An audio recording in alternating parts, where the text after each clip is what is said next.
estás?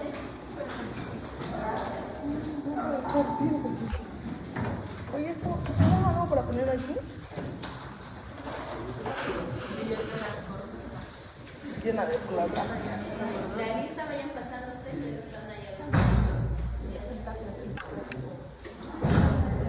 Hoy vamos a seguir con las patologías que son frecuentes en pediatría. ¿No puede ser? Esta es mi batería de tener. Salud.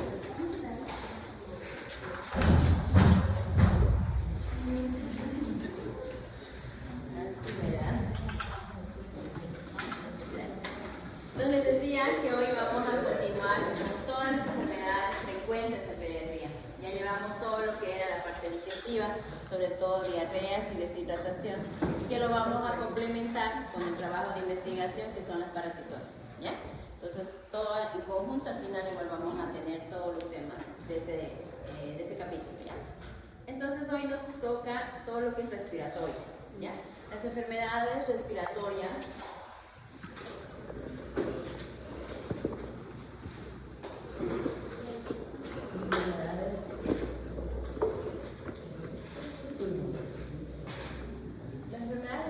se pueden clasificar en dos, ¿ya? De una respiración sobre todo macro, ¿no? Una clasificación que sería macro serían las enfermedades respiratorias agudas, ¿ya? Y las crónicas. Generalmente estas crónicas ustedes lo van a llevar en medicina interna, la CEPOC y todas las bronquitis crónicas, todo eso, ¿no? Es más de adulto. Entonces, ¿dónde nos vamos a enfocar nosotros? Acá, en estas enfermedades agudas. Que sus siglas generalmente ustedes lo van a ver, proponen enfermedades respiratorias agudas. ¿Sí? EDA, acá es EDA, pues IRA, ¿ya? Pueden colocarlo así, también pueden encontrar como siglas muchas veces internacionales, enfermedades respiratorias agudas o infecciones respiratorias agudas. ¿Ya? Son aquellas que generalmente entre su cuadro de evolución clínica van a ser menos de 14 o 21 días. ¿Ya? A diferencia de las crónicas que obviamente por evolución son mucho más de un mes, ¿no? La evolución. Entonces, en estas infecciones respiratorias agudas vamos a clasificarlas nuevamente en infecciones respiratorias altas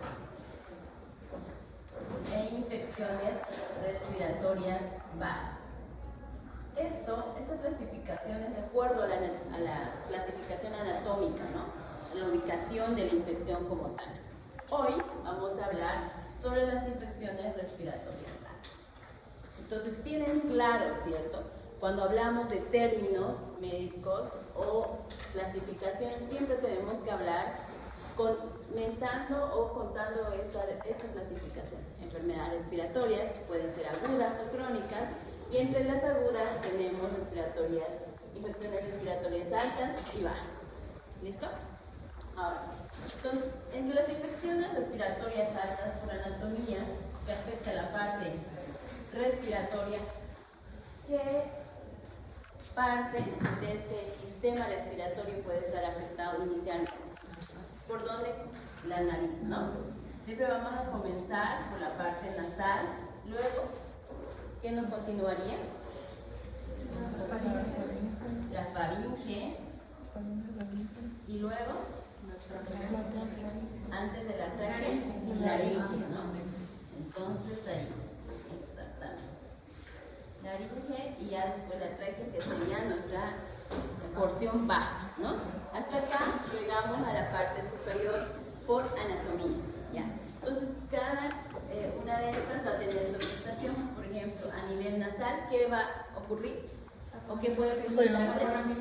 No, enfermedad como tal. Un rinofaringitis o una rinofaringitis,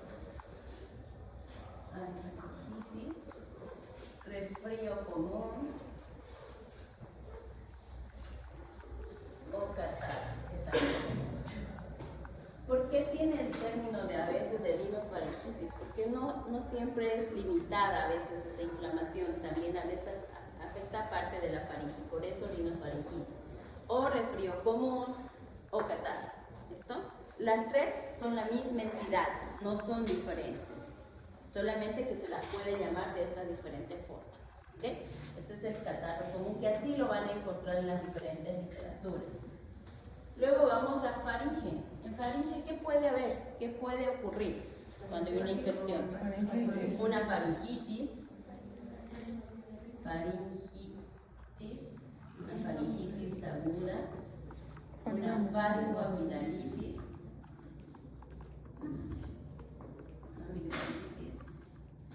y también puede haber una amigdalitis. Ahí vamos a ver las amigdalitis puntadas, ¿ya? Una amigdalitis. Seguimos. En laringe, a nivel de laringe, ¿qué puede ocurrir? Laringitis, muy bien. Esta laringitis en realidad forma parte de las llamadas, los grupos CRUP, ¿no? Que puede ser, porque la laringitis inicia ahí, pero también puede afectar bronquio, y o bronquiolos, ¿no? Sí, va bajando igual. Pero nosotros en la parte alta nos vamos a enfocar en lo que es la laringitis, ¿ya? Asociada a esto, aparte de esto ya sería nuestra vía, también está conectada hacia el oído, ¿cierto? La parte superior. Y en el oído, ¿qué puede haber? Otitis media aguda, ¿cierto? Que ya vamos a ver la clasificación de acuerdo.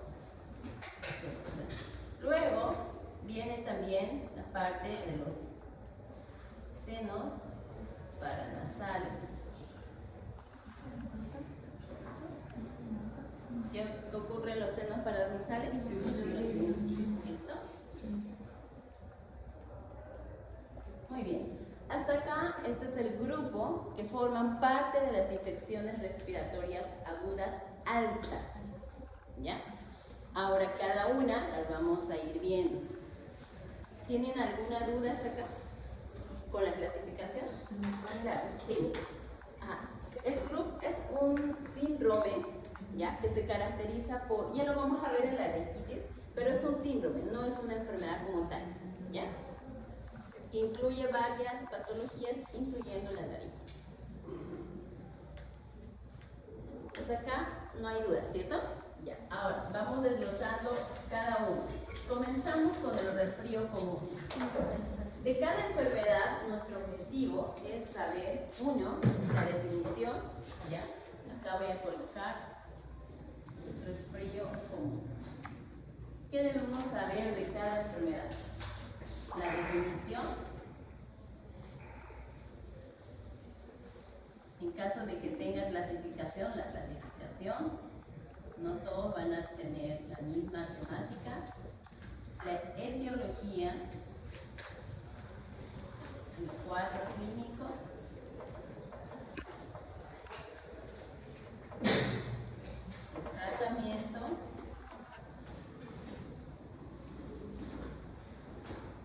complicaciones, y en algunos vamos a hablar lo que son factores de riesgo. Entonces comenzamos con la primera parte, que es la definición. ¿Qué es el resfrío común?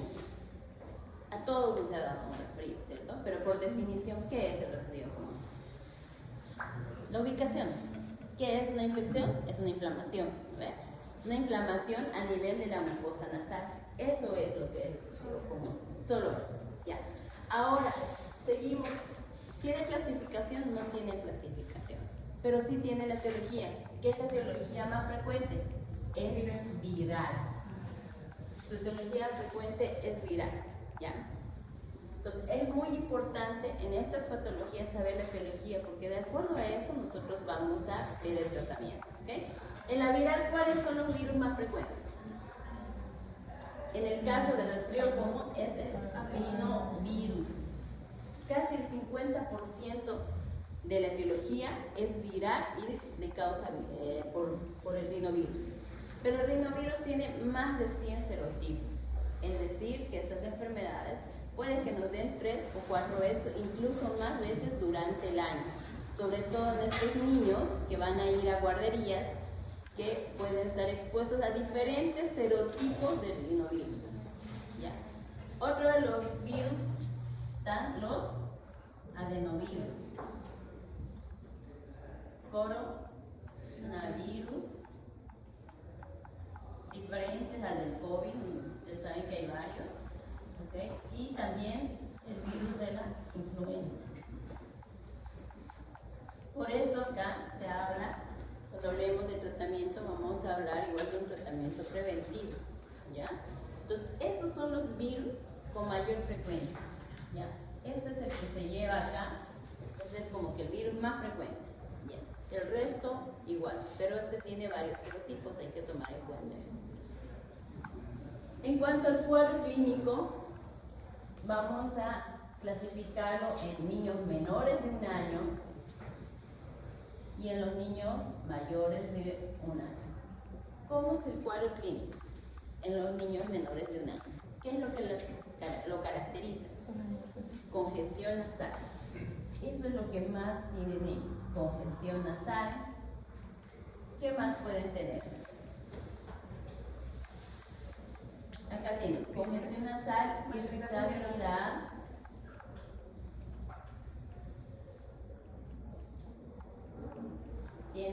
pueden haber rechazo a la alimentación,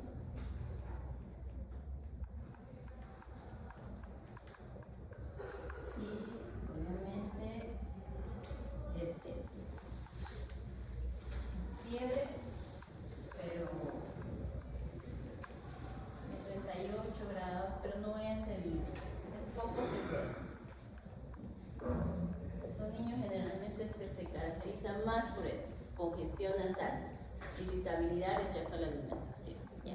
Pero en estos niños mayores de 1 año, la frecuencia de los síntomas cambió un poco. La congestión nasal ya no es el síntoma principal, sino generalmente la fiebre, malestar general, lo mismo que alguna vez nos ha dado a todos, ¿no? Fiebre, malestar general, cefalea,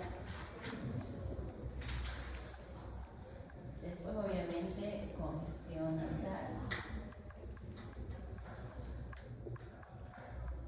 rinorrea, que aquí también va a haber, ¿no?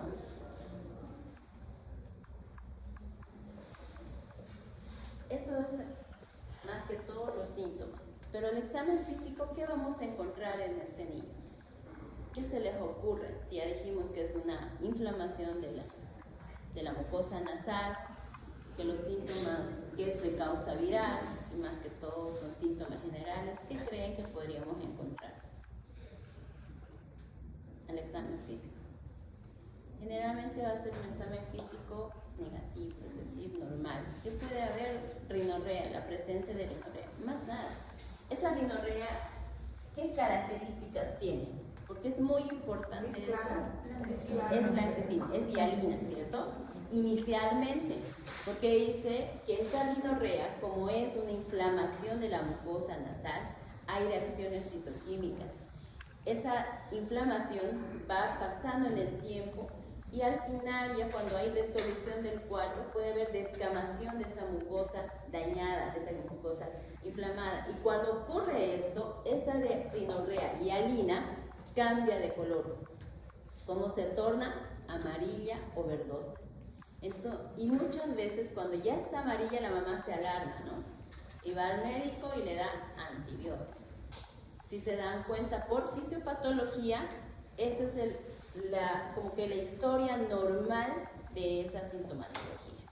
Es decir, que ese cuadro ya está resolviendo, por eso ya hay una descamación de la mucosa nasal y por eso se ha cambiado ese color de la rinorrea, pero no es necesario darle antibiótico. ¿Ok? Puede ser hialina entonces, esa rinorrea, o puede ser amarilla o verdosa, ¿no? Al final del cuadro clínico. ¿Cuánto tiempo dura el cuadro clínico? 3 a 5 días en niños más grandecitos, pero niños pequeños, estos menores de 1 año, hasta 10 días puede durar, o 2 semanas. Por eso a la mamá hay que tratar de explicarle toda esta evolución para que ella no se llegue a alarmar. Pero obviamente cada cuadro clínico va a tener diferentes características que al final vamos a ver en las complicaciones, ¿no? ¿De acuerdo?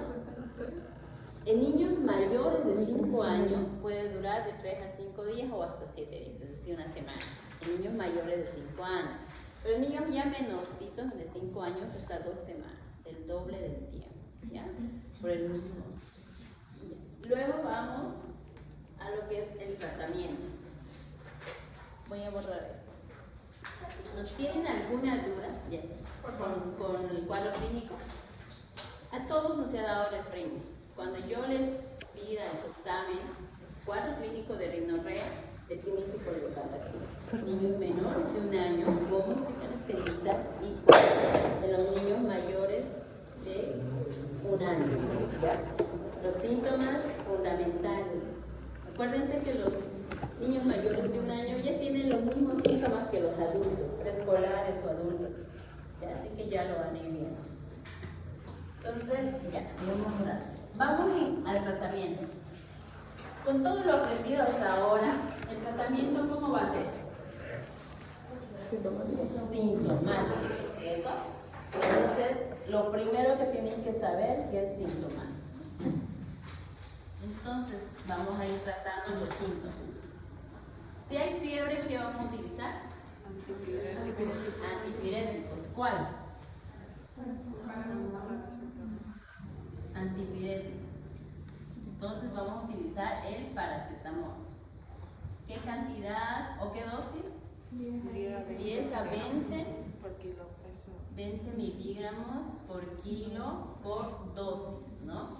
Podemos utilizar cada 6 o cada 8 horas. Ya. ¿Qué más? ¿Qué otros síntomas dijimos que había? La rinorrea, la congestión. Ajá, exactamente. Para la congestión, que es el síntoma cardinal, sobre todo en los niños menores de 1 año, que hace que rechacen la alimentación, que a veces lleguen a vomitar o estén o no puedan conciliar el sueño fisiológico porque se sientan obstruidos, están durmiendo y despiertan, ¿no? Entonces, para eso hacemos los lavados nasales o uso de soluciones, puede ser hipertónicas o puede ser solución fisiológica al 0,9%. ¿Ya? Estos lavados actualmente ya no lo utilizamos tanto. ¿Por qué? Porque ahora tenemos las presentaciones de los spray nasal, que es mucho más cómodo, menos traumático y más accesible para la mamá. Que los lavados nasales implica tener la jeringa, la solución y toda una serie, ¿no?, de cosas. Entonces el spray nasal, ustedes tienen el spray y es mucho más fácil. Hacen su puff y cada fosa nasal, ¿ya? Estos sprays, ¿qué contienen? Generalmente la mayoría contienen solución fisiológica. Solución fisiológica 0,9%. Eso es lo que contiene, que es lo mismo que utilizamos en los lavados nasales. ¿Ya? ¿Cada cuánto? Muy buena pregunta. Depende del paciente. No hay un horario. Puede ser cada 4, cada 6, cada vez que lo requiera el paciente. ¿Ya? Como es solución fisiológica, es muy raro que provoque alguna reacción adversa. Generalmente lo único que hace es permeabilizar esa zona. Obviamente la inflamación va a mantenerse, pero el bebé va a respirar mucho mejor. Entonces va a poder alimentarse, ¿no? Entonces, por eso es PRN, es decir, por requerimiento necesario. ¿Qué otra cosa hacemos acá? Algo ya fuera de los medicamentos, algo más básico. ¿Qué hay en la inflamación? Alguna vez les ha dado resfrío, ¿cierto? ¿Qué han sentido con mayor ansiedad que otros días, digamos? Cero. Entonces la hidratación es fundamental acá, ¿ya? Es un tratamiento de sostén la hidratación, pero es muy importante porque fluidifica las secreciones, humedece la mucosa, ayuda hartísimo. ¿Ves? Pero ¿cómo es la hidratación? ¿Qué le va a decir a la mamá? ¿Que tome agua? ¿Qué tipo de agua?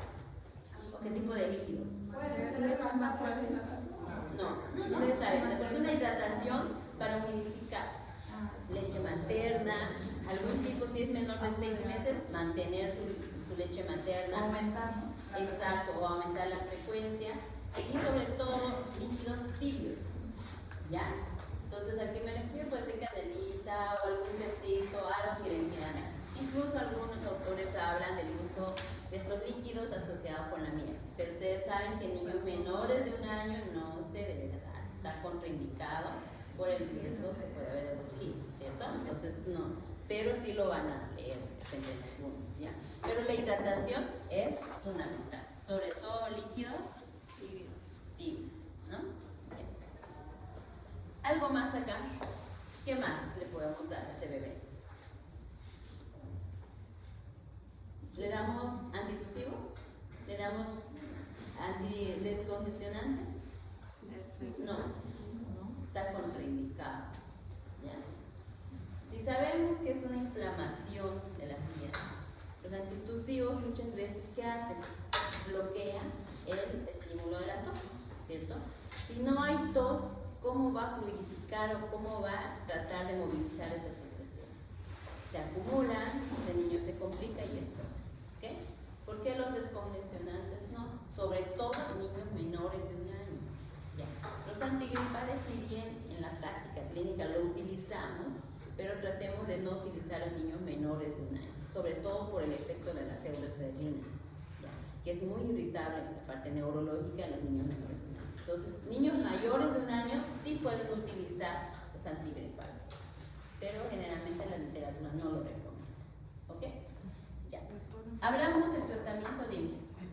¿Se puede darle ibuprofeno? No. ¿Por qué ibuprofeno no? Sobre todo por una razón. El ibuprofeno tiene un efecto antiinflamatorio y antipirético, ¿cierto? Acá solamente, si bien hay inflamación, pero la inflamación es una reacción natural de esa enfermedad. O sea, no hay una inflamación muy aguda, digamos, muy severa, como vamos a ver en las otras vías. Por eso no se debe utilizar. Y otra razón, porque en los niños menores de 6 meses, acuérdense que todavía a veces hay persistencia del conducto arterioso. Y el ibuprofeno es un tratamiento para el cierre de este conducto. Entonces no se utiliza. Niños menores de 6 meses no se da por ninguna razón el ibuprofeno. Solo utilizamos dioxador, o sanipirona, metamizol o paracetamol. Ya. A partir de los 10 o 1 año más que todo utilizamos el ibuprofeno. ¿Ya? Claro que hay casos excepcionales que podemos utilizar, pero de manera general les comento. ¿Ok? Luego, seguimos entonces con el tratamiento sintomático. Dijimos que también hay un tratamiento preventivo. ¿A qué me refería con el tratamiento preventivo? A ver, ¿cuál es la causa de esto? ¿Se puede prevenir de alguna forma el resfrío común? ¿A través de qué? Vitaminas. Sí, incluyen las vitaminas. Hay algunos estudios que mencionan que la vitamina C y el zinc pueden ayudar, pero no es algo que esté comprobado 100%, ¿ya? Puede ser la vitamina C. ¿Cuál más? ¿Qué más? Aparte de las vitaminas, que siempre estamos nosotros los pediatras ahí pendientes, las vacunas. ¿Por qué? ¿Qué prevenimos? Si bien en niños menores de 1 año todavía no están, digamos, todas las vacunas de la etiología, pero en las personas, niños más grandes y adultos sí. ¿Cuáles?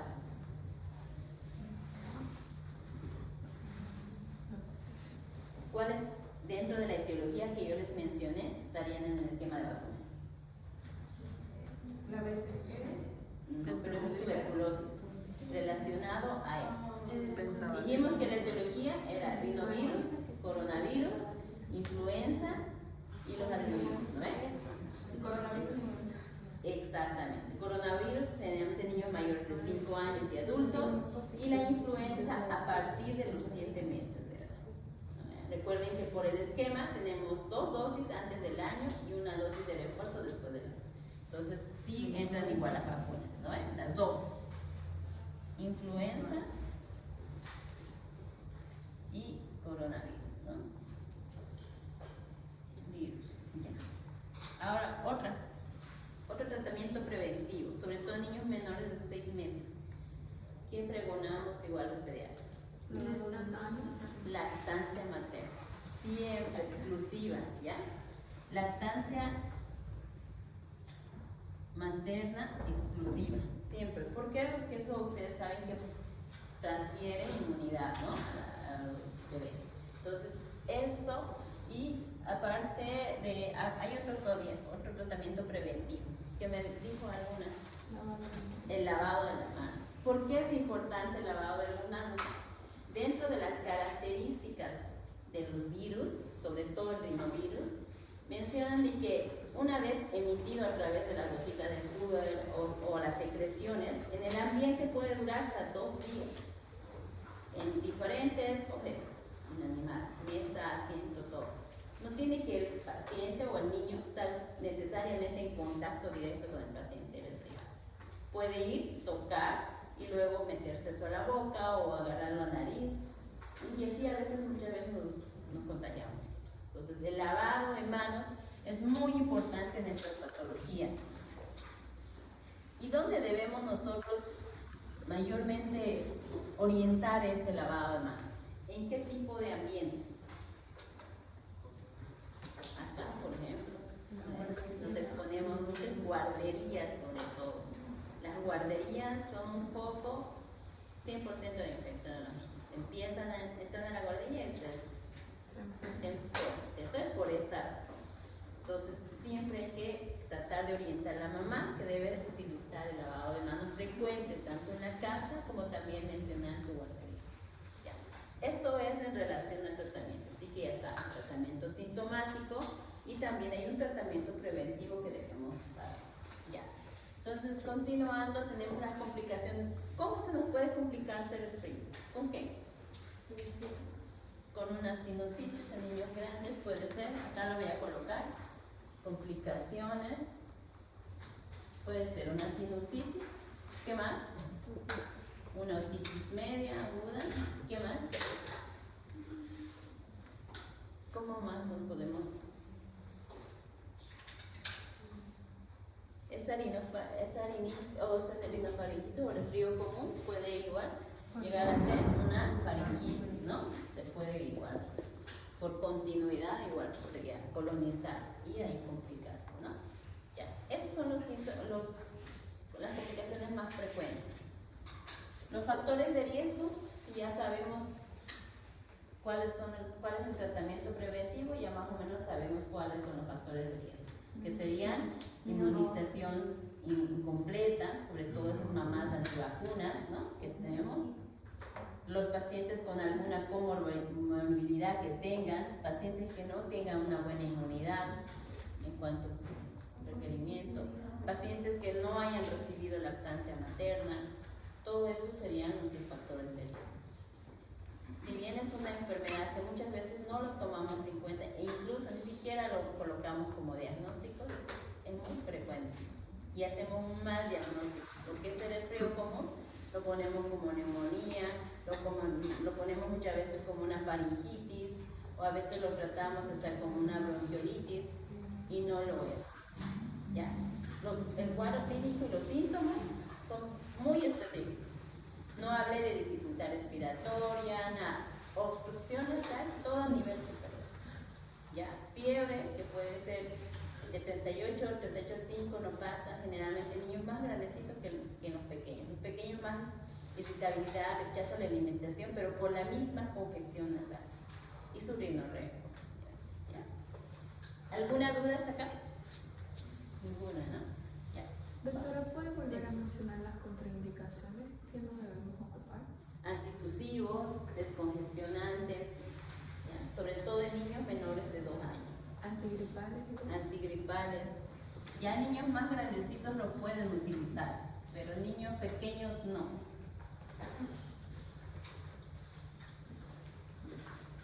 Y obviamente explicarles a las mamás que toda esta enfermedad, si bien es viral, puede durar una semana, todo eso, para evitar complicaciones o tal vez ver que si haya algo más, pues hay que decirle obviamente los signos de alarma, ¿no? Si ese paciente regularmente estaba yendo bien, ya estaba mejorando, pero volvió nuevamente con fiebre, o volvió a estar más decaído, o de repente en ese momento ya no tenía tos, pero inició una tos, entonces, eso ya son signos de que la mamá obviamente tiene que retornar y volver a reevaluarse el paciente. Porque muchas veces van a la consulta y yo quiero decir, eso me conocí, me dio la paracetamol. Ellos siempre esperan algo. Antibiótico. ¿Por qué? Porque todo se ha creado esa conciencia de que si hay un moco verde, un moco amarillo, o sea, es bacteriano y tienen que llevar antibiótico. Si me han entendido en esto de la fisiopatología, esa descamación de la mucosa nasal produce esa coloración. Al inicio es solo una inflamación, por eso es hialina esa secreción, pero cuando ya hay esa descamación va a cambiar y de espesor también. Entonces, pero no necesariamente es porque se haya sobreinfectado.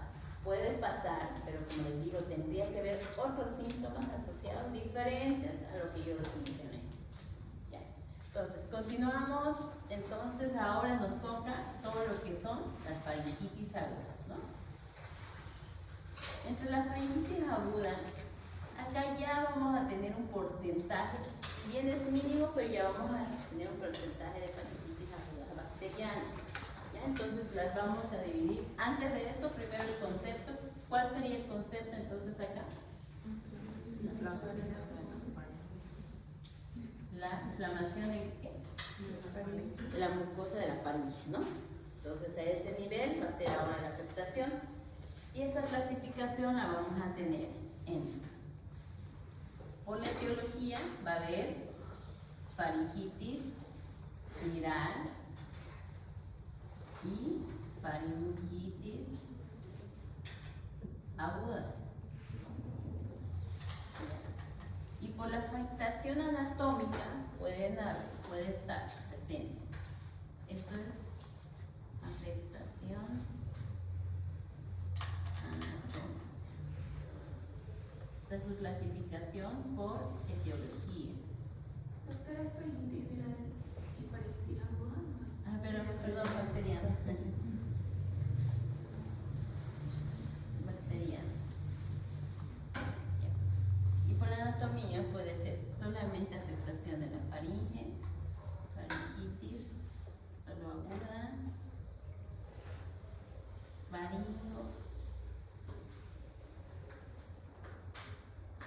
faringoamigdalitis y las amigdalitis. Por la afectación. ¿Ya?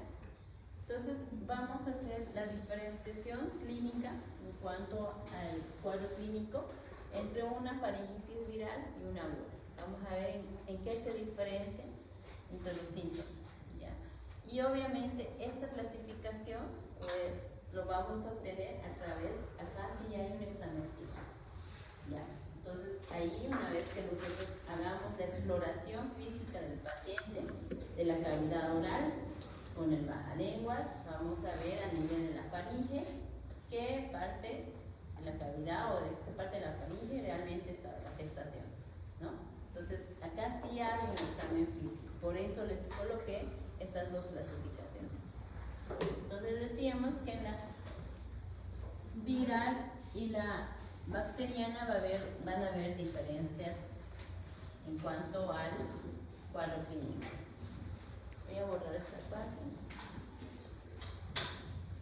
¿Qué síntoma es el síntoma cardinal acá en la faringitis? ¿Qué les dice la mamá para que ustedes sospechen la faringitis? Dolor de garganta. Dolor de garganta. ¿Cómo se llama en términos médicos? Odinofagia, ¿no? Entonces acá voy a poner faringitis para que no se confunda. Y acá los síntomas. Síntomas y signos. Entonces primero va a haber la odinofagia. ¿En cuál creen ustedes que sea mayor la odinofagia?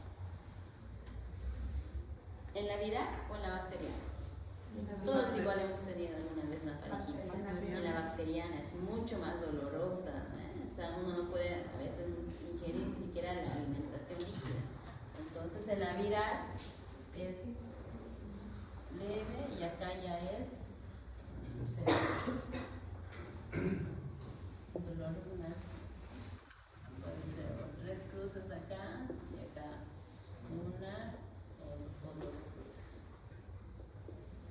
intensidad, ¿no? Ya. ¿Qué otro síntoma más hay acá? Aparte de la hemifagia, la fiebre. ¿En cuál es mayor? Bacteriana. La bacteriana. Fiebre es alta, ¿no? Generalmente 39 grados.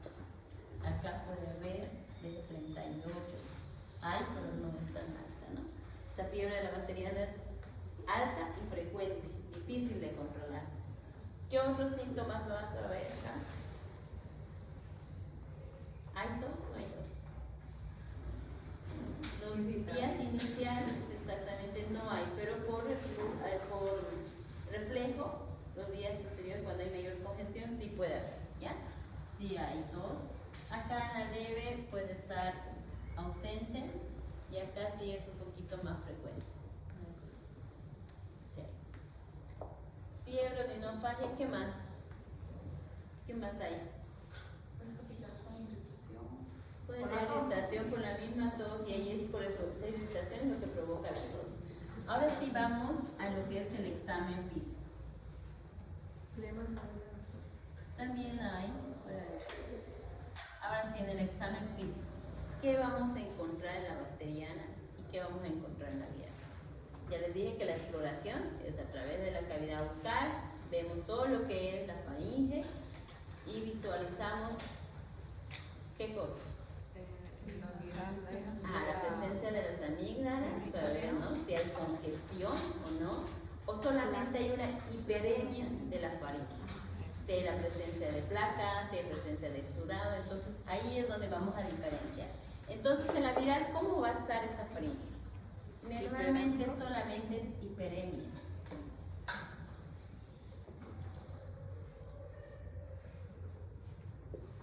Y en la bacteriana, con placas, generalmente, ¿no? Yeah. Ay, esto está congestiva. Con exudado. Placas. ¿Cómo se visualiza? Vamos a imaginarnos que esta es nuestra faringe. Generalmente cuando es viral, solo esta zona hay, ¿ya? Hay hiperemia. No hay mayor tipo de afectación. Pero en la bacteriana, ya generalmente esa bacteriana no es una faringitis pura, generalmente es una faringoamigdalitis y hay afectación de las amígdalas.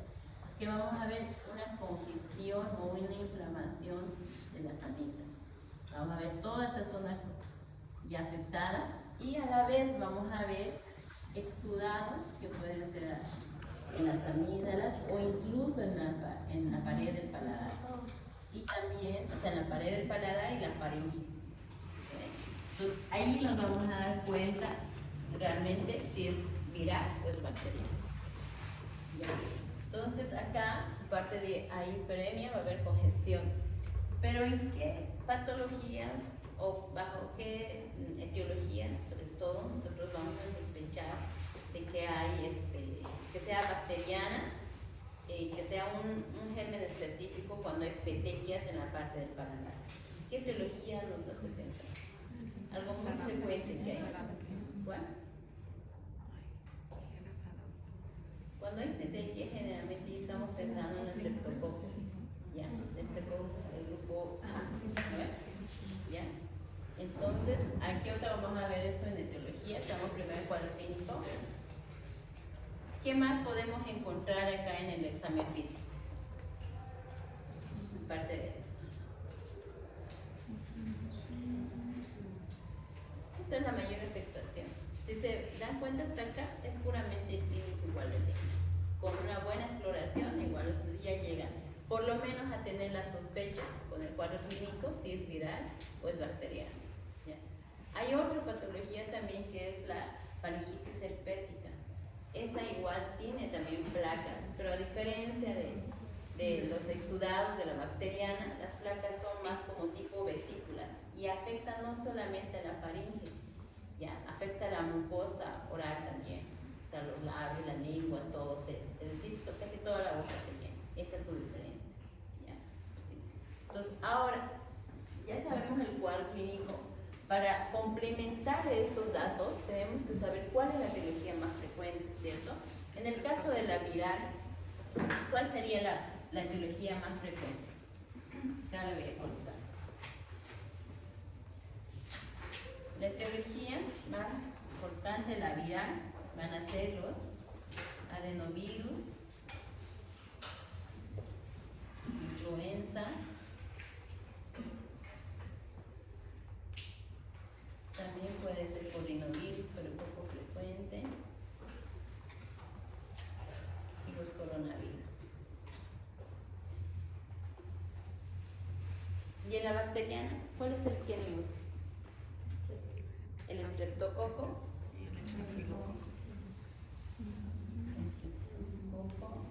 beta hemolítico,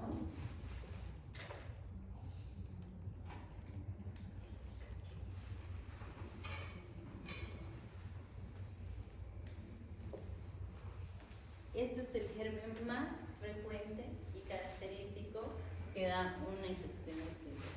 Puede haber otros gérmenes, como por ejemplo estreptococo pneumoniae puede estar afectado, pero el que más por frecuencia es ese ya. Y obviamente la edad de aparición o presentación. ¿En qué edades creen que la bacteriana es más frecuente? En menor.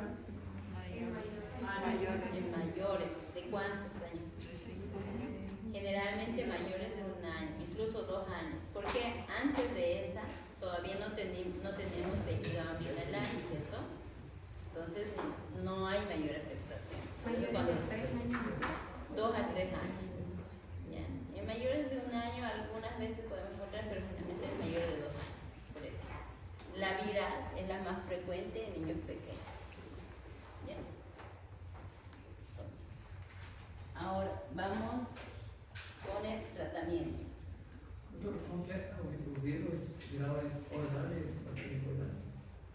La edad.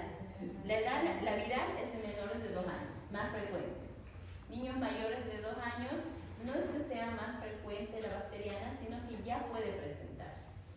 Sigue siendo igual la viral la más frecuente, pero ya puede asociarse con una etiología bacteriana.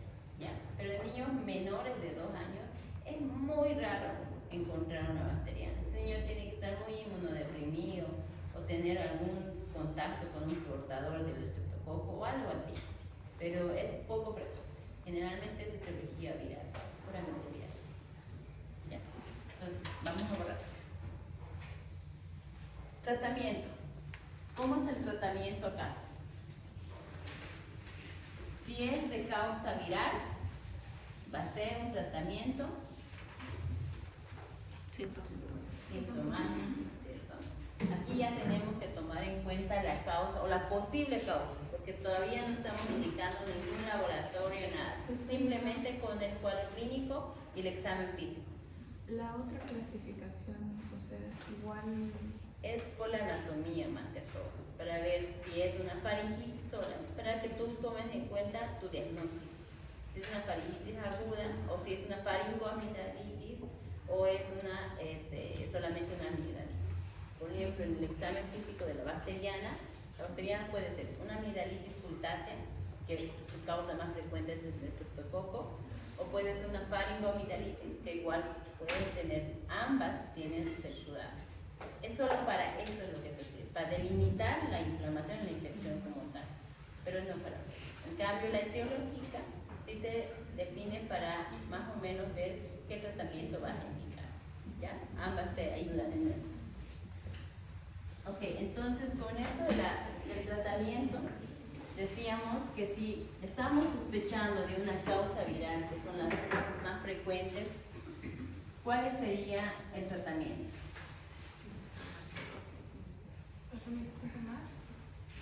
Sintomático, ¿no? Pero acá ya utilizamos,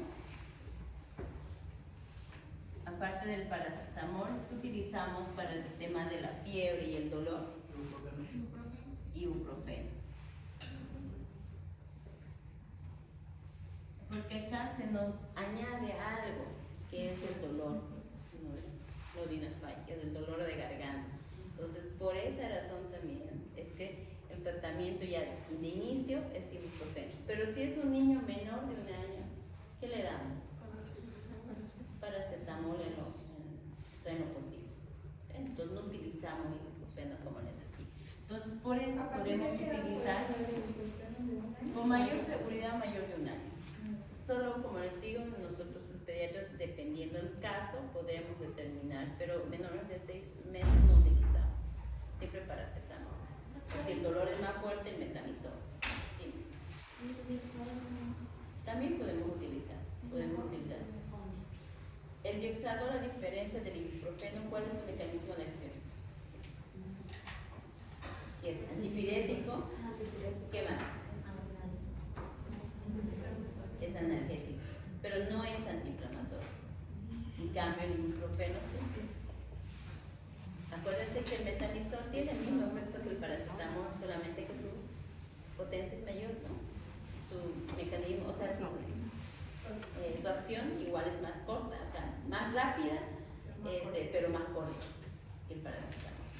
Entonces, por eso utilizamos ibuprofeno, sobre todo niños más grandecitos, pero paracetamol seguimos utilizando en pequeños. Ya. Ahora sí, ibuprofeno, dosis. 10, 20, 10, igual de paracetamol. 7 a 10 miligramos por kilo por dosis. Esto sí se da cada 8 horas, ¿no? El tiempo lo determinamos de acuerdo al grado de afectación. 3 días, 5 días, pero no sobrepasamos generalmente los 5 días. Bien. Del paracetamol ustedes ya saben la dosis, de 10 a 20 miligramos por kilo por dosis, cada 8 horas. Como promedio podemos utilizar 15, si gustan, o 10, como ustedes lo vayan a calcular, ¿no? ¿Qué más utilizamos acá? Lo mismo que la anterior, hidratación es la base, ¿ya? Es el tratamiento de sustituto. Porque en esa faringitis viral, lo que más, si vimos en el cuadro clínico, era más el dolor de garganta, la irritabilidad, ¿no? Entonces, su antiinflamatorio, antipirético y su hidratación. Pero si hablamos de una bacteriana, ¿qué añadimos acá? Antibióticos. Antibióticos, ¿cierto? Hacemos lo mismo, mantenemos el ibuprofeno, el paracetamol igual si fuera pequeñito, y la hidratación también. Todos los tres lo mismo que acá, el viral. Lo único que vamos a añadir va a ser nuestro antibiótico. ¿Cuál vamos a añadir? Si dijimos que podemos tener 2 posibles causas. Más frecuente generalmente en niños grandecitos es el estreptococo beta hemolítico y el otro es el estreptococo neumonía. Entonces, ¿qué antibióticos podemos utilizar? Amoxicilina. Amoxicilina sería nuestra primera elección si estamos pensando que no sea un estreptococo, ¿no? ¿Cuánto sería la dosis? 50. ¿De cuánto dijimos? De 50 a 100 miligramos por kilo por día. Esto se da cada 8 horas. Algunos dicen por cada 12 horas, pero en lo posible cada 8 horas, por 7 días. Pero si nosotros tenemos alta sospecha de que sea una amigdalitis ocultase por estreptococo beta hemolítico, ¿cuál es el tratamiento de elección para ese germen? Así. Penicilina benzatínica. El famoso Riapen, Terbosil, que todo el mundo se pone. ¿Ves? Ajá. Penicilina benzatínica. Dosis de la penicilina benzatínica. Acá les voy a colocar 2 tipos de dosis. Una dosis ponderal y una dosis por la edad, o sea, por el peso, ¿ya? O sea, por la dosis vital. Acá, una, mencionan que, acá lo voy a colocar,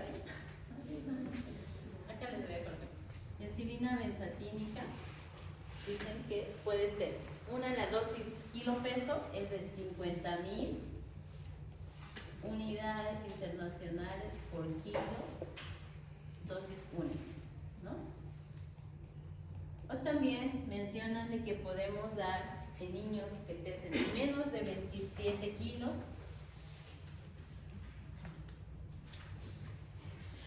menores de 27 kilos, puede ser 600.000 unidades intramuscular, que es igual dosis única, ¿no? Y mayores de 27 kilos, 1.200.000 unidades, igual internacionales, intramuscular, ¿ya? Les estoy recalcando acá, solamente lo utilizamos en alta sospecha de que sea una amigdalitis urtácea por Streptococcus pneumoniae. ¿Ya? Si estamos pensando que es algo viral o simplemente de repente no está tan congestiva, las placas exudativas no son abundantes, pensemos en otro germen que no sea el Streptococcus y podemos utilizar la MOX. No vayamos directamente al intramuscular o a este medicamento. ¿Listo? Acuérdense que la presentación para dosis pediátricas de 1.200.000 tiene la ampollita, por eso se utiliza eso. Cualquiera de las dosis que ustedes vayan a utilizar, cualquiera de los métodos para calcular la dosis es válido. ¿Ya? ¿Qué otra cosa? En caso de que fuera algún otro germen diferente, por ejemplo, otro germen que me olvidé mencionarles acá es el Haemophilus influenzae, que también puede producir una faringitis o una faringominitis. Influenzae es diferente, del grupo B, es diferente que la influenza, no es el mismo germen, ¿ya? Entonces, ¿qué otros medicamentos también se pueden utilizar acá? Por ejemplo, en este tipo, cuando sospechamos de Haemophilus influenzae, también mencionan que podemos utilizar macrólidos, ¿como cuáles?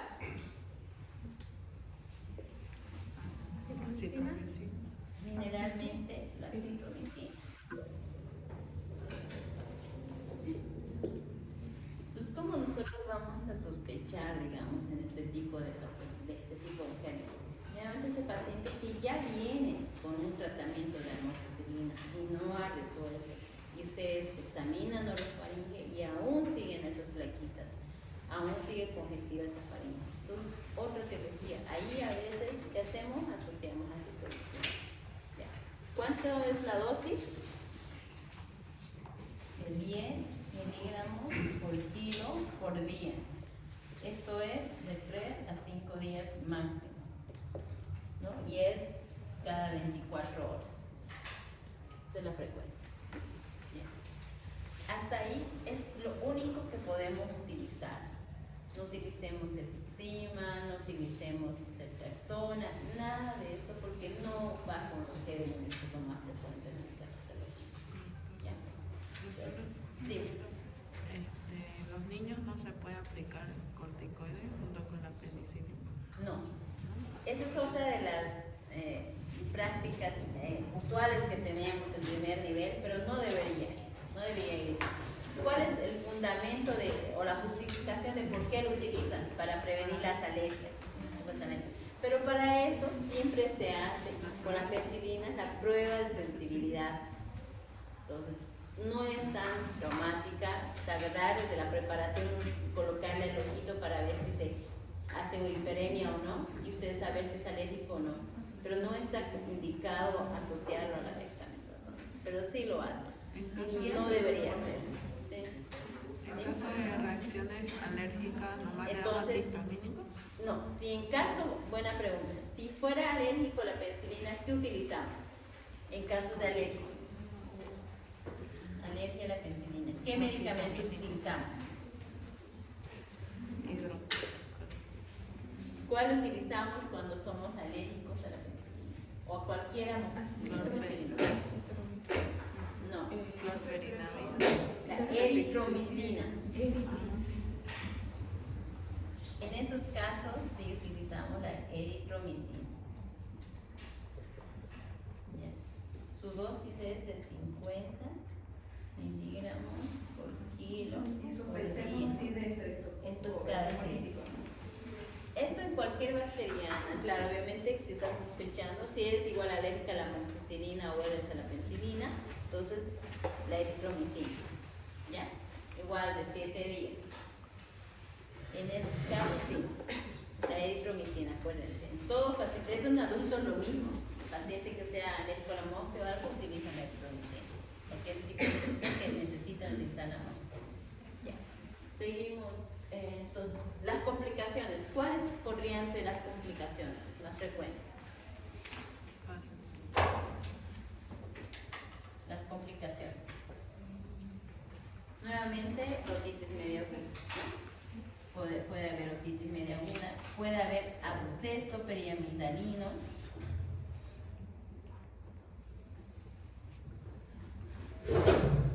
Son generalmente ya las... ¿La eritromicina por 5 días? No, 7. Por 7 días, como mínimo. 7 a 10 días. Absceso perimetralino y otitis media son las complicaciones más frecuentes que pueden haber, secundarias a una faringitis.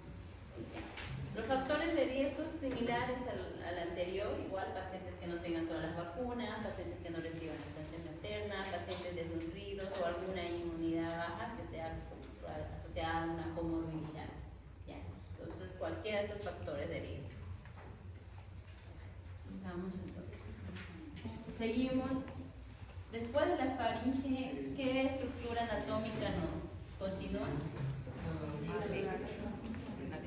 La laringitis, ¿no? Ahí la laringe. ¿Dime? Absceso periamigdaliano.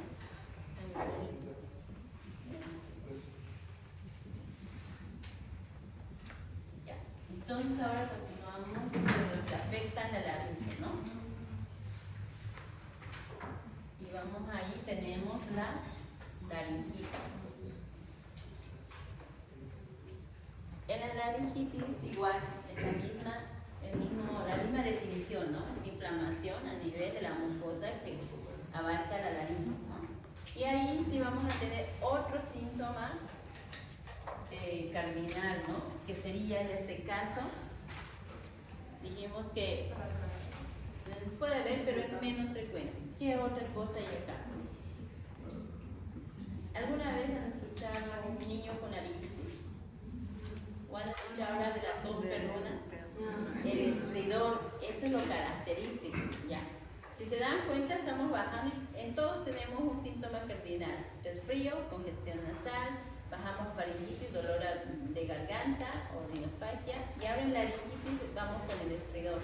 Pero antes de ir, como les decía, la definición, vamos a ir a la clasificación. En el caso de la laringitis, de acuerdo a la clínica, a la afectación clínica, esto es por clínica, puede haber una laringitis leve, moderada o severa. Eso va a ser de acuerdo al grado de severidad o de acuerdo a la clínica que presente el paciente. Esa clasificación vamos a tener acá y de acuerdo a esa va a ser el tratamiento. ¿Ya? Entonces, continuando la etiología, acá hay un germen igual característico. ¿Cuál es? Acá igual en la mayoría su causa es viral, la más frecuente es viral. ¿Qué germen? ¿Qué tipo de virus es la que causa una laringitis? ¿Influenza o la No. Hay una que no hemos mencionado hasta el momento, que es la parainfluenza. ¿Ya? Esa es parainfluenza. Es el virus que más produce laringitis. De esta igual tiene varios serotipos, pero el serotipo más frecuente es el 1 y el 3. Y el 3 es el más severo. Incluso a veces esta se puede convertir en una epilotitis y desencadenar hasta una obstrucción y una muerte del paciente. ¿Ya? El más severo es este. ¿Okay? Ya, entonces la parainfluenza, el germen más representativo, más frecuente en las laringitis. Puede haber igual adenovirus, el virus de la influenza, puede igual ocurrir ahí. Pero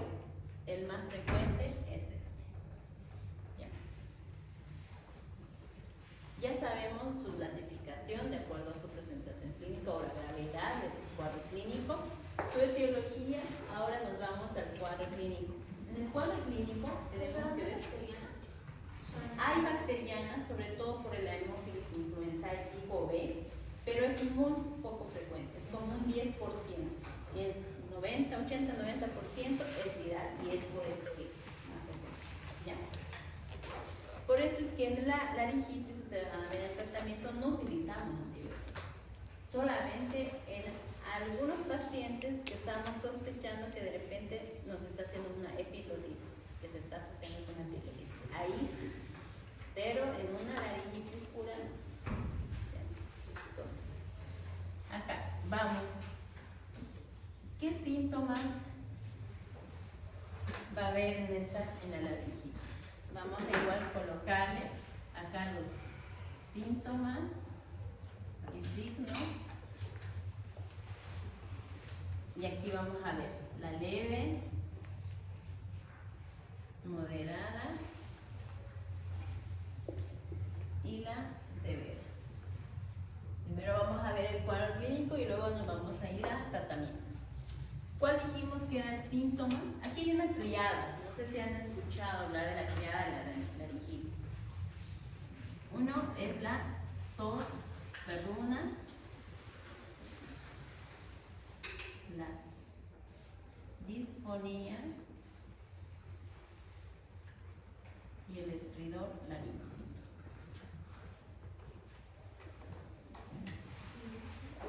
Ese niño, ¿cuándo vamos a sospechar en esto? Un niño que de repente hace varios días venía con una rinorrea, venía con algún síntoma gripal que ya había salido y de repente en la madrugada o en la noche empieza con la tos. Es generalmente un inicio agudo, súbito, ¿ya? Pero siempre con el antecedente que ya venía de repente con un cuadro de rinorrea o un cuadro catarral.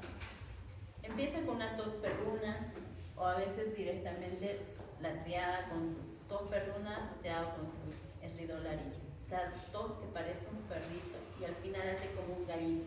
Ese es el estridor laríngeo. ¿Ya? Entonces, esto es lo característico.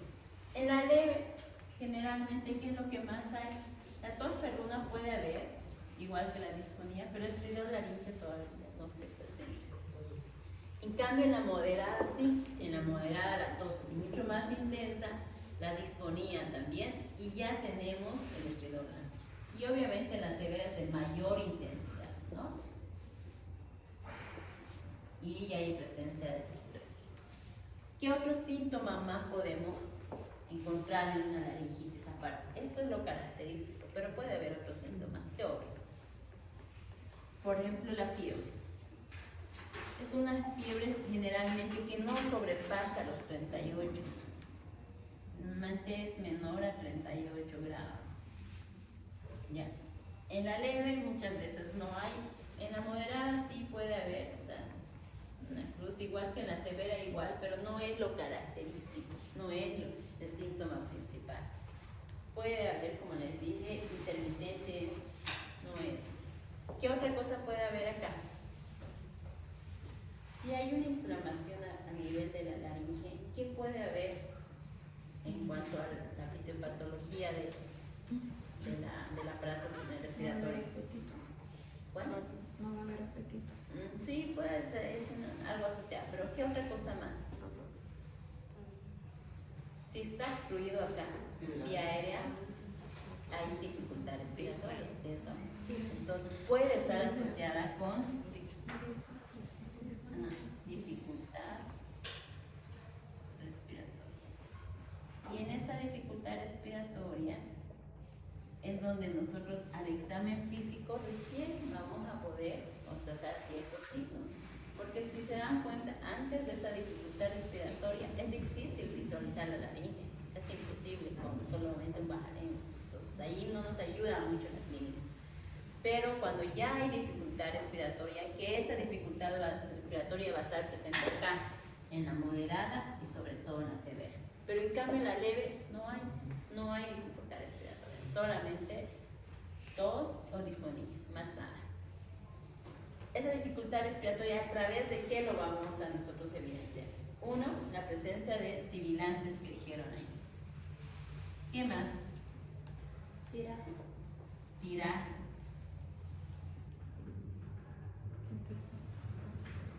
Intercostal, subcostal y supraclavicular, ¿no? Sí. Ya. Entonces, la presencia de tirajes y sibilancias sobre todo, ya. Obviamente la frecuencia respiratoria también va a estar aumentada, ¿no? El tiraje intercostal, subcostal y Supraclavicular. Ya. Entonces, acá, dijimos que en la leve no vamos a tener. Acá en la moderada, la dificultad respiratoria sí hay, pero más que todo puede haber sibilancias. Los tirajes, de repente solamente el subcostal. ¿Frecuencia respiratoria está aumentada? Sí. Hay ya taquipnea. En la severa sí hay dificultad respiratoria. Los tirajes ya pueden ser universales, es decir, subcostal, intercostal y supraclavicular. Y obviamente ya hay una taquipnea marcada, ¿no?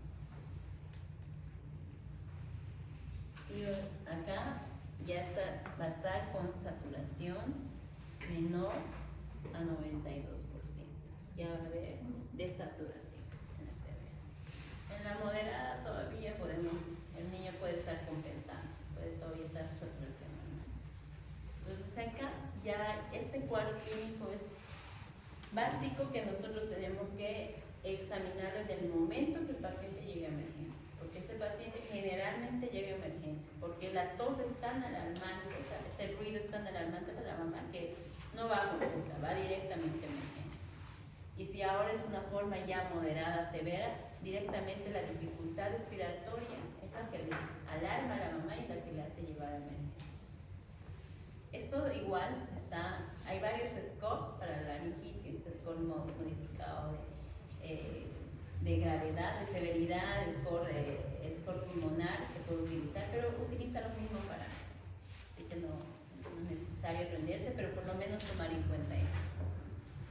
Ahora necesito que ustedes puedan clasificar a este paciente de acuerdo a estos signos y síntomas. ¿Para qué? Para que me hagan un buen tratamiento. Porque la leve no es igual que la moderada y severa y el tratamiento igual es muy diferente. Entonces, hasta acá, ¿tienen alguna duda de cómo estamos enfocando a este paciente con la laringitis? Tenemos síntomas y luego tenemos signos que pueden estar presentes de acuerdo a su gravedad, en algunos sí, en otros no, ¿cierto? Ya, ahora vamos al tratamiento. Doctora, disculpe, ¿y primordialmente en qué edad? Niños mayores de 2 años. También igual hay niños menores de 1 año, pero es más generalmente poco frecuente, pero a partir del año ya se puede presentar, ¿ya? Son niños pequeños, escolares, ¿ya? Vamos a borrar entonces. Ahora, el tratamiento. Si hay una inflamación y es viral, ¿cuáles son los pilares del tratamiento de la laringitis? Es sintomático, sí, en cuanto a sobre todo a la alergia, a la dificultad respiratoria, pero por el germen o por la fisiopatología de la inflamación, ¿qué medicamentos utilizamos? Utilizamos acá, sí utilizamos un corticoide, ¿ya? Utilizamos corticoides. Y la de elección es la dexametasona. ¿Qué más utilizamos? Utilizamos nebulizaciones. ¿Con qué utilizamos? Con adrenalina.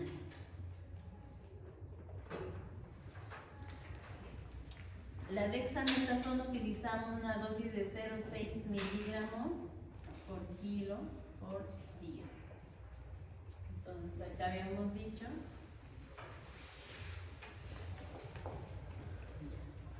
estas dos generalmente son las bases de nuestro tratamiento. Claro, asociado a eso pueden haber nebulizaciones con salbutamol o el uso de más atroven o bromuro de patropio, pero esto lo vamos a ver solo en la severa, y ahora lo vamos a enviar ¿ya? Hasta acá, la dexametasona, ¿en cuál utilizamos? ¿En qué grados? En la moderada y severa. Generalmente en la moderada y severa. Se puede colocar de manera intramuscular, a veces en la moderada o endovenoso. Acá en el caso de la severa es endovenoso. ¿Ya? A esta dosis. Puede ser cada 8, cada 12 cuando es endovenoso. ¿Ya? Cada 8 o cada 12 horas. Esto de acuerdo a la severidad. Generalmente en caso de que no tengan una dexametasona, nuestro corticoide de segunda elección puede ser la hidrocortisona, la metilprednisolona, ¿ya? Cualquiera de las dos, pero de elección es la dexametasona. ¿Cuánto es su dosis máxima? Por ejemplo, un niñito que pese 10 kilos, 10 años, tenga 10 años y pese unos 30 kilos, ¿cuánto le va a salir? Le va a salir bastante. ¿Cuánto sería la dosis máxima? Que es importante saber. 16 miligramos, es decir, 2 ampollas de 8 miligramos. Acuérdense que la Dexa tiene ampollas de 4 y de 8, entonces máximo 16 miligramos. De ahí no podemos sobrepasar al día, entonces, no entonces, al día, ¿no? Porque es kilo día. Ahora, las nebulizaciones con adrenalina. ¿En qué pacientes utilizamos? Utilizamos en estrés. Aquí utilizamos y utilizamos acá. ¿Cómo se hacen esas nebulizaciones con adrenalina? Lo hacemos con solución fisiológica al 0,9%. Ponemos 4,5 ml para dilución y la adrenalina colocamos de 0,5 ml. Hasta 1 ml podemos utilizar. ¿Ya? Esa es la forma de cómo lo preparamos. Hay algunas literaturas que mencionan que podemos hacerlo sin dilución, es decir, adrenalina sola. Pero en la parte clínica hemos visto que diluida es mucho mejor. ¿Ya? Para el paciente. ¿Qué? No, esto es nebulización. Es nebulización. ¿Con qué frecuencia hacemos en la leve, en la moderada y en la severa? Acá, por ejemplo, podemos hacerle solamente un ciclo de rescate cada 20 minutos por 1 hora, es decir, 3 nebulizaciones estándar. Un estándar. Llegó emergencia, le hacemos una cada 20 minutos y lo volvemos a reevaluar. Y mágicamente, de verdad que la adrenalina es muy efectiva y muchas veces ya ese paciente está mucho mejor. En esos pacientes que no tienen dificultad respiratoria, acuérdense, leve. Hay tos, que es lo más característico y alarmante para la mamá, que lo vamos a resolver con esta nebulización. Y quedó con eso. Y a la casa, obviamente, le mandamos nuestro tratamiento sintomático. Utilizamos igual acá, si tiene fiebre, como hay inflamación, ibuprofeno. Mandamos con ibuprofeno y su hidratación. Nada más. En ese paciente leve, ¿no? Ahora, si es una moderada, que ya vamos a colocar intramuscular el corticoide, tenemos que asociarlo con las nebulizaciones.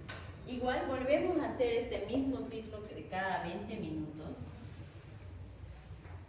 por 1 hora.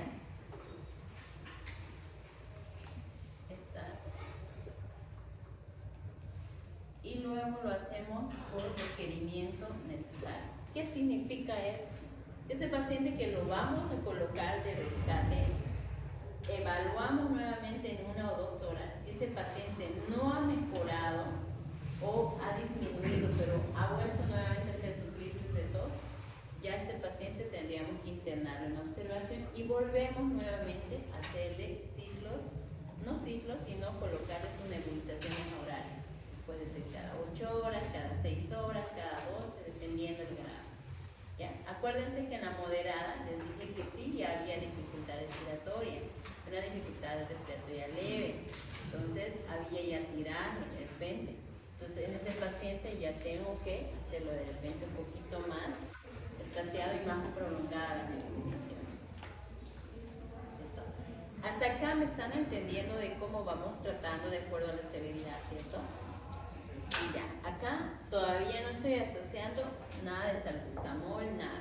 Solo lo base, que es el corticoide, es una nebulización con adrenalina. En las severas es ese paciente que está desaturando, ese paciente que está con su dificultad respiratoria marcada porque tiene tiraje universal, tiene sibilancias. Entonces el paciente sí mantengo el corticoide endovenoso y generalmente ya dosis única a veces ya no me es suficiente, entonces lo coloco cada forma un poquito. Obviamente este paciente ya está internado, ¿no? El paciente ya está internado. Igual hacemos un rescate de cada 20 minutos por 1 hora. Está. O a veces, o de acuerdo a la severidad, podemos hacer nebulización continua por 1 hora. No paramos. Durante 1 hora y a veces incluso ya no colocamos 0,5 ml de adrenalina, colocamos 1 ml de adrenalina en cada preparación y durante 1 hora. Cualquiera de las dos de acuerdo al paciente. Pero acá esta nebulización va a estar asociada o intercalada con nebulizaciones de salbutamol más atroven, que es el mismo bromuro de hipatrop, para que no se bromuro de hipatrop. ¿Por qué yo ya añado estos broncodilatadores? ¿Qué ocurrió en ese paciente con su laringitis? Ya no es una laringitis de repente pura, sino tal vez ya hizo una laringotraqueitis o laringotraqueobronquitis, ¿no? Ya hubo una afectación de las vías bajas. Entonces, por eso me está haciendo ya esa dificultad respiratoria. Por eso hay sibilancias, hay dificultad respiratoria, el uso de la musculatura accesoria me está desaturando. Entonces, ya hay que no solamente desinflamar, sino broncodilatar. Entonces, necesitamos salbutamol más atroven. Y asociado, obviamente, a su. Ya en este paciente tiene que estar en NPO, como vimos en la parte práctica, NPO, su hidratación de mantenimiento, ya todos los medicamentos vía oral, vía endovenosa, todo. Ya con esas indicaciones ya tiene que estar. ¿Listo? ¿Qué más hacemos acá? Ese es el tratamiento base enfocado directamente a lo que es la laringitis. De acuerdo a la severidad. Si ven, no hay un tratamiento único, dependiendo si es leve o moderado o severo, ustedes me van a dar la respuesta. ¿Ya? Dime. La nebulización con salbutamol, ¿cada cuánto se le debe hacer? Eso igual depende del paciente. Puede ser desde cada 4, cada 6, cada 8 horas. A veces estos pacientes ya no están en sala normal, sino que están en cuidados intermedios o cuidados intensivos. ¿Ya? Entonces, ahora, pasando, ¿cuáles serían las complicaciones más frecuentes de una laringitis? No más frecuentes, pero las posibles complicaciones que pueda haber. Son más bien poco frecuentes las complicaciones, por suerte para los niños. Pero una de las complicaciones más temidas es la insuficiencia respiratoria.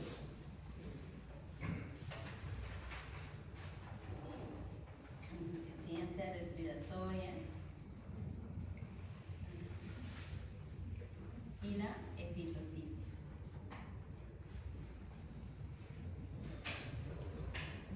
Esas son las complicaciones. ¿Sí? ¿Y cuáles son los factores de riesgo? Generalmente igual los mismos, los anteriores, o sea, no hay una afectación. Como es un virus que está igual, aparte y no tenemos vacuna para ese tipo de virus, pues no hay mucho, ¿no? Solamente la frecuencia. Ahora, pasamos, voy a borrar, seguimos, nos faltan dos. Una que es la otitis media, y ya nos quedamos ahí.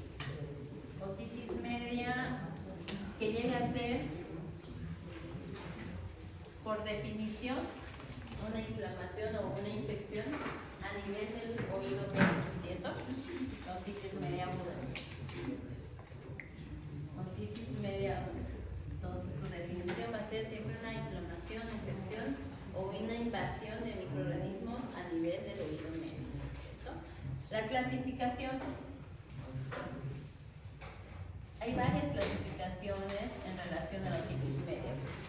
Por el tiempo de evolución pueden ser, por el tiempo, puede ser una otitis media aguda o una otitis media crónica, ¿no?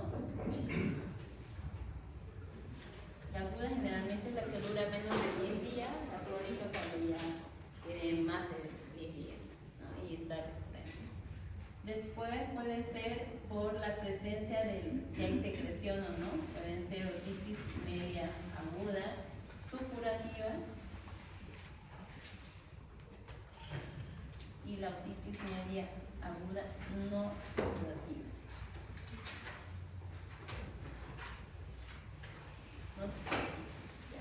La etiología más frecuente, ¿cuáles son? Acá ya vamos cambiando. Puede ser viral y bacteriana, pero la más frecuente ya es la bacteriana. Ya no es viral, ya vamos cambiando de gérmenes. Y en la bacteriana, ¿cuáles serían los gérmenes? Acá en la viral son generalmente los mismos del resfrío y de la faringitis, ¿ya? Y acá en la bacteriana, ¿cuáles serían los más frecuentes? Hay 3 gérmenes más frecuentes: el estreptococo, Pneumoniae,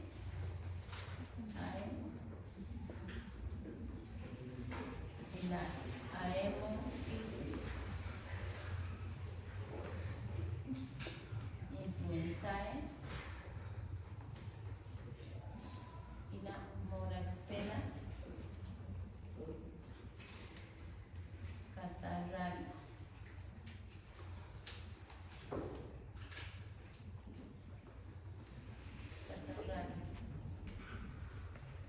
Estos 3 gérmenes son los más frecuentes en relación a la etiología bacteriana. La viral, como les dije, rinovirus, adenovirus, influenza pueden producir, pero con mayor frecuencia son las bacterianas. Entonces, por esta misma razón, su cuadro clínico igual lo vamos a ver de diferente en niños menores de 2 años o menores de 1 y los niños mayores de 2 años. ¿Por qué los divido de este grupo etario? Porque generalmente los niños menores de 2 años aún no tienen un lenguaje, ¿cierto? Todos los síntomas van a ser todavía no dirigidos, o sea, no lo van a identificar los síntomas. ¿Cuál es el síntoma cardinal de la otitis media aguda? El lautalgia, el dolor de oídos, ¿no? Ese es el síntoma cardinal. Pero en los niños menores de 2 años que aún no hablan, ¿cómo lo van a expresar? El llanto y sobre todo el signo de la oreja, ¿no? O sea, el que se toque en la oreja. Entonces, acá es la irritabilidad, que es el llanto continuo, ¿no? Se tocan el oído, hay igual rechazo a la alimentación, hay fiebre, pero en los niños mayores de 2 años que sí ya hablan, entonces ya, o niños grandes, ya nuestro síntoma principal es la otalgia, ¿no? Que ya se puede identificar. Hay igual fiebre,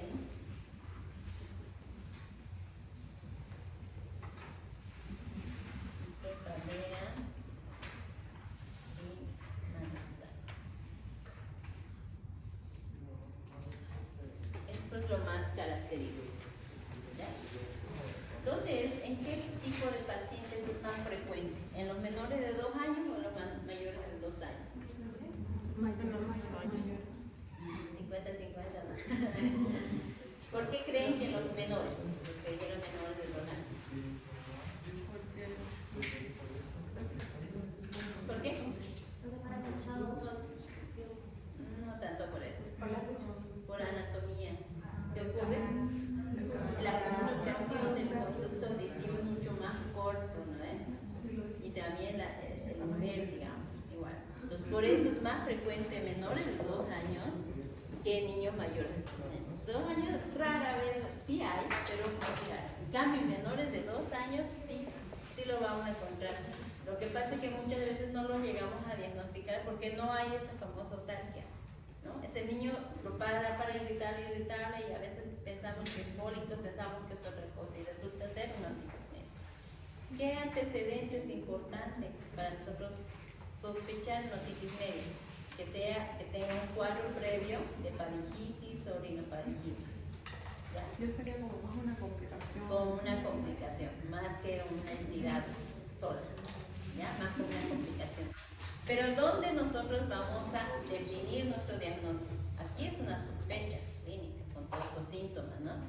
¿Qué hacemos para que, digamos, si es una otitis media aguda, doctora? ¿Qué hago? Otoscopía, es decir, un examen físico, ¿cierto? ¿Qué es lo otro? Se lo voy a poner acá arriba. Eso sí nos va a dar el diagnóstico definitivo. Entonces,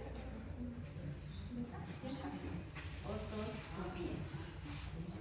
Esto es el examen físico, ¿no? ¿Qué vamos a observar en la otoscopía? ¿A qué nivel dijimos que está la inflamación o la infección? Medio. ¿Y qué tenemos? ¿Qué estructura tenemos ahí? La membrana timpánica.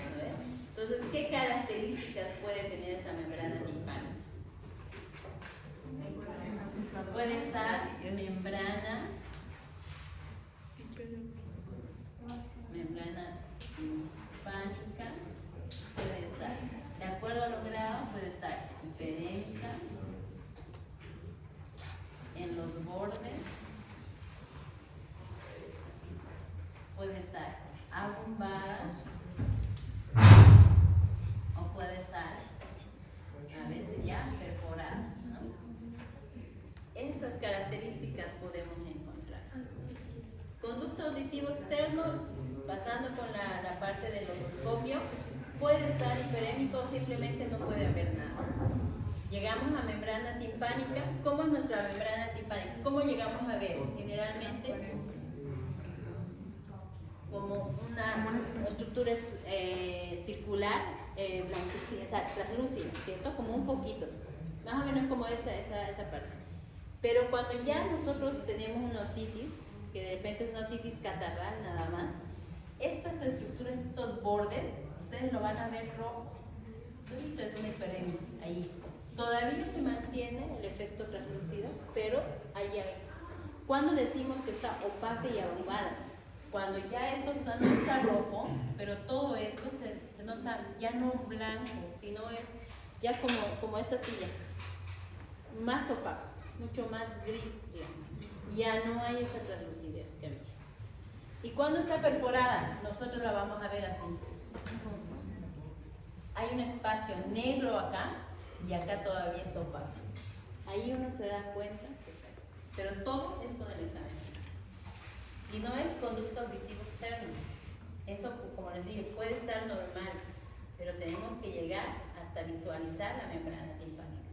Ahí nosotros damos el diagnóstico de una otitis.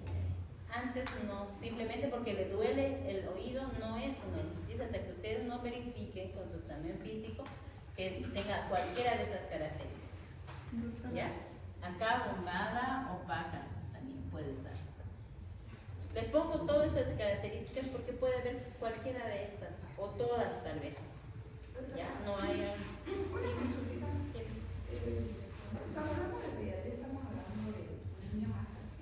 Hasta 18 años normalmente nosotros vemos, pero la mayoría 15 años. Pero hasta 18 años.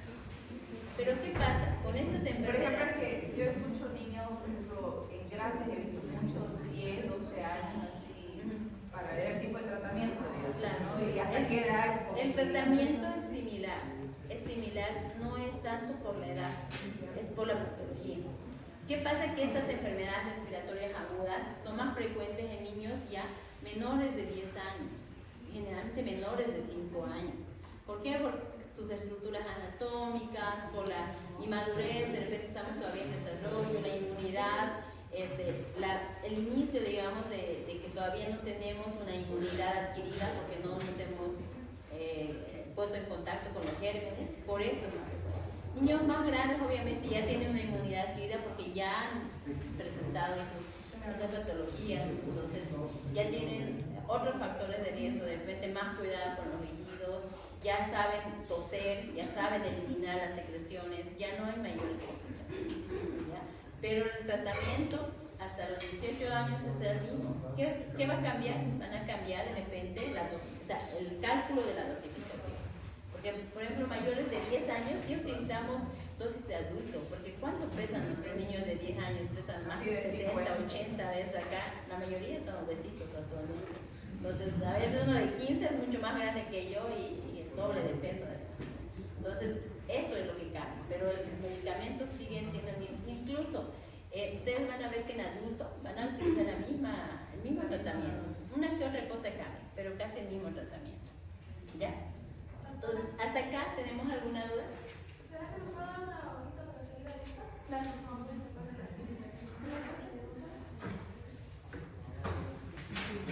Entonces tenemos acá, hasta acá, vieron las 4 patologías que estamos viendo hasta el momento, todas son puramente clínicas. A ninguno hemos pedido ningún tipo de laboratorio ni estudio imaginológico. ¿Ok? Entonces, ya tenemos nuestro diagnóstico, ahora vamos a nuestro tratamiento. Dijimos que nuestra etiología era en su mayoría bacteriana, ¿cierto? Entonces, ¿cuál va a ser nuestro tratamiento de elección según nuestros gérmenes que hemos visto? ¿Cuál va a ser?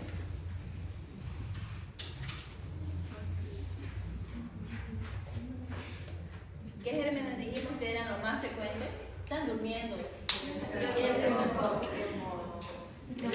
Pneumoniae, la Moraxella catarrhalis y la Anopheles influenzae tipo B.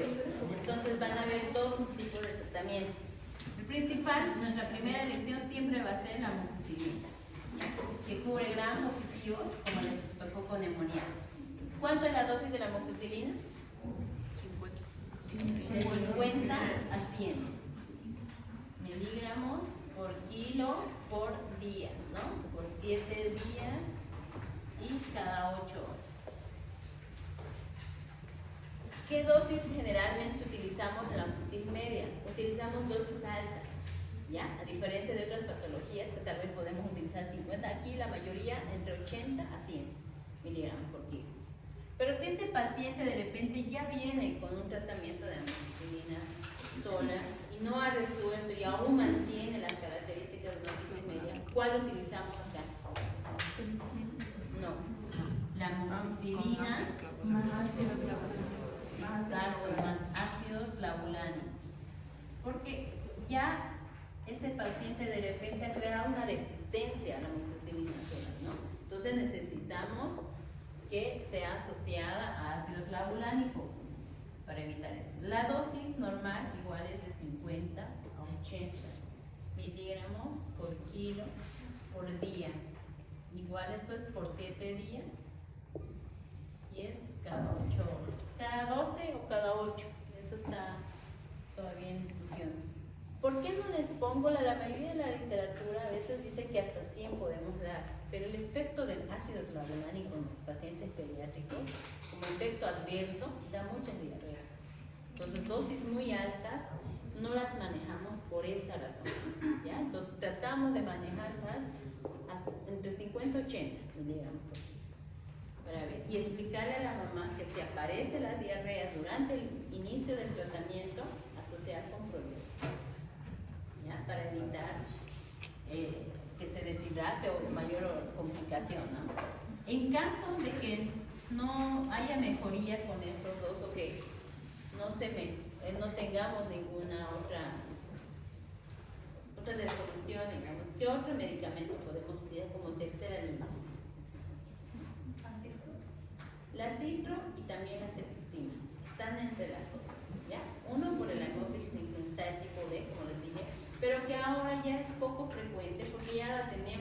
vacuna, ya la tenemos en la pentavalente. Entonces, tratamos de utilizar más que todo la citromicina, pero también la cefixima, que sería nuestra última línea. La citro dijimos que era 10 miligramos por kilo por día, por 5 días. Y la cefixima de 8 miligramos por kilo por día. Esto es cada 24 horas y es por 7 días, ¿no? Generalmente a veces esto nos saltamos y nos venimos directamente a cefixima. Si se han dado cuenta, el tratamiento en la mayoría, o sea, bueno, los que hasta el momento les he dado son vía oral, es decir, que el paciente se va a llegar a tratar de forma ambulatoria.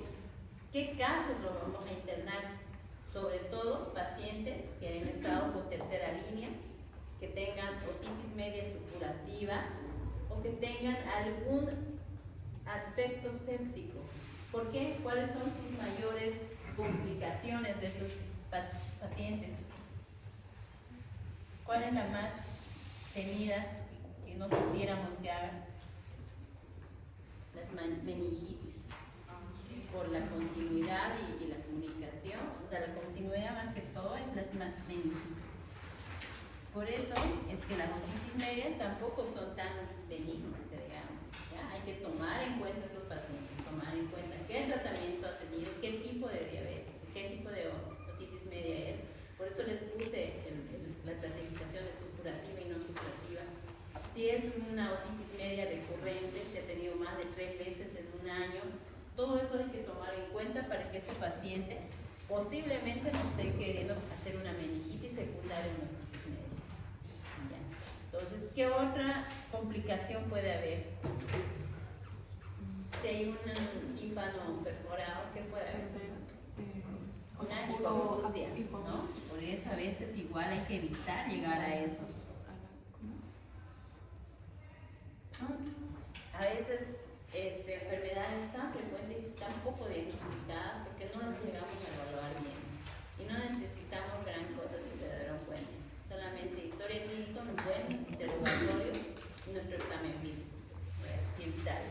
Esas son las complicaciones más frecuentes. Nuestros factores de riesgo generalmente son pacientes por la edad, menores de 1 año, que tengan otitis, que sean otitis supurativa, pacientes con alguna inmunodeficiencia, pacientes que no tengan las vacunas o que no tengan lactancia materna exclusiva. Entonces, aquí. Y por último, ya, seguimos con la otra infección, que también más que una infección aislada es una complicación de la sinusitis. La sinusitis.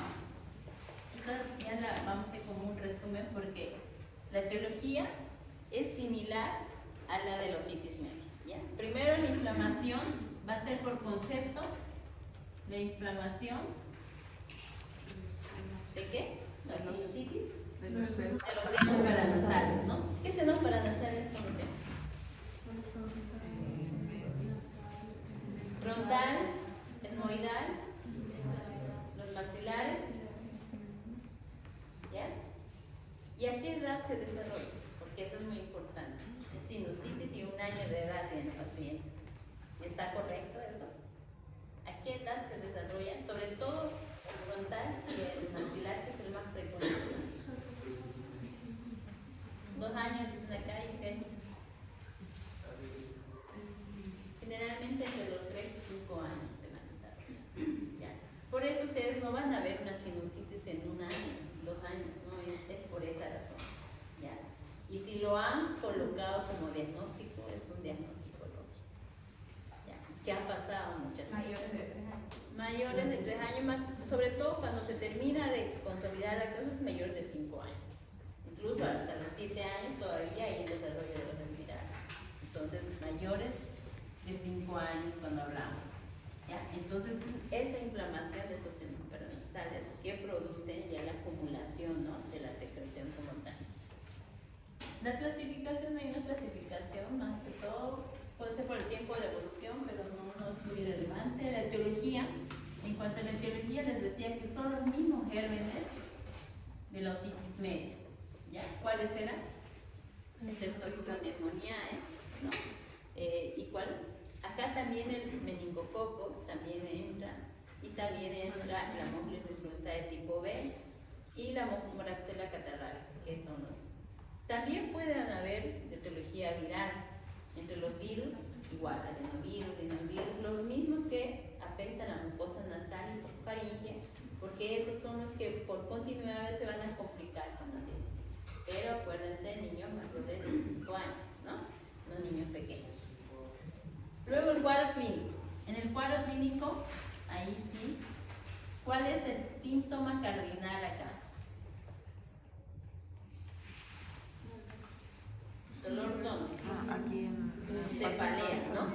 Es, ya como les dije, por la edad, ese paciente ya habla, entonces ya indica el síntoma, ¿no? Entonces una cefalea, ¿cómo es esa cefalea? Una cefalea intensa, pero ¿qué otra característica tiene y que nosotros le mandamos a veces hacer al paciente? Posicionarlo, es decir, que hacemos hacia abajo y duele más, ¿no? Y a la compresión, a nivel de los senos frontales o maxilares, que hay dolor, ¿no ve? Hay la digitopresión intensa y postural. Hay igual dolor a la digitopresión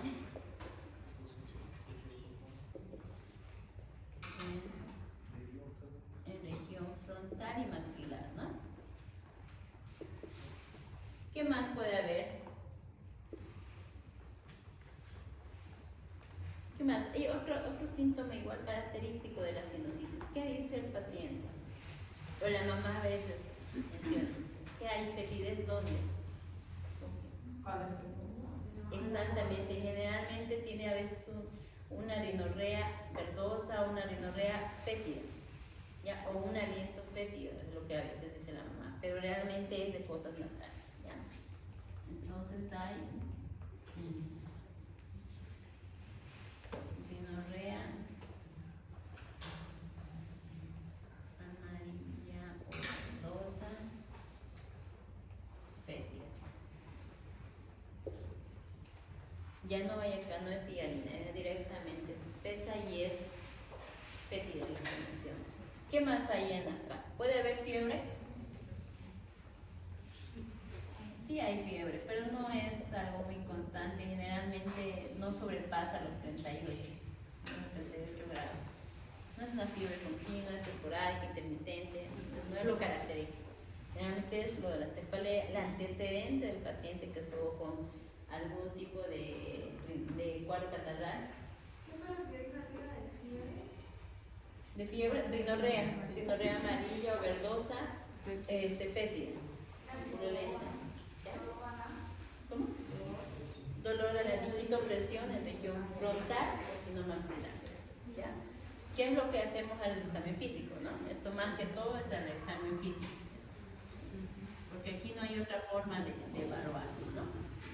¿Qué más puede haber en una sinusitis? Generalmente esos son los síntomas más específicos, ¿ya? Y en el tratamiento, si son los mismos gérmenes que la otitis media, el tratamiento igual es similar. ¿Qué hacemos pero acá? ¿Qué diferencia hay en la sinusitis? Que ya no iniciamos con amoxicilina.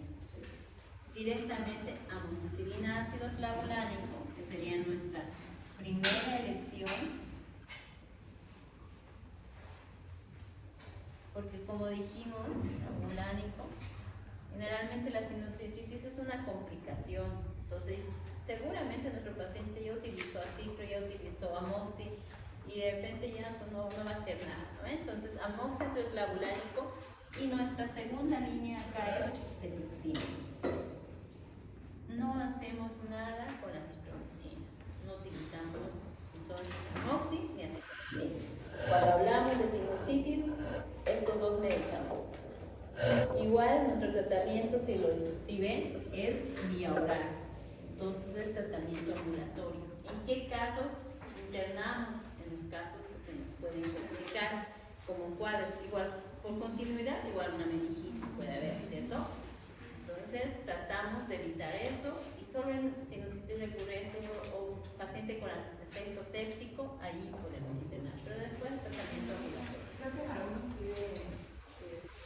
Acá sí, podemos pedir imagenología, sobre todo cuando tenemos dudas. Por ejemplo, puede tener solo cefalea,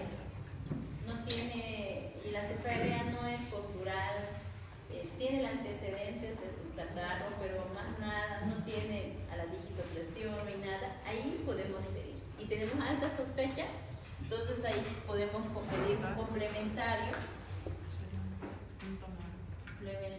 que sería nuestros rayos X de senos paranasales. Pero acuérdense, chicos, que en pediatría nuestros pacientes todavía están en etapa de desarrollo.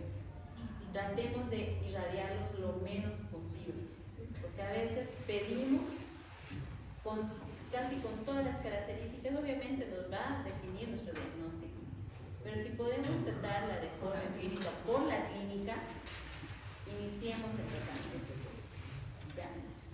Generalmente estos pacientes a veces lo pedimos los senos paranasales cuando ya han llevado el tratamiento y no nos han resuelto, o son de larga data sus síntomas. Entonces ahí, para ver su cronicidad, para ver si hay algo más asociado en esos pacientes, pero en la mayoría son clínicos. ¿Hasta acá tienen alguna duda? Súper bonita, interesante, muy larga. Y la otra semana va a ser más larga. Así que hasta acá todo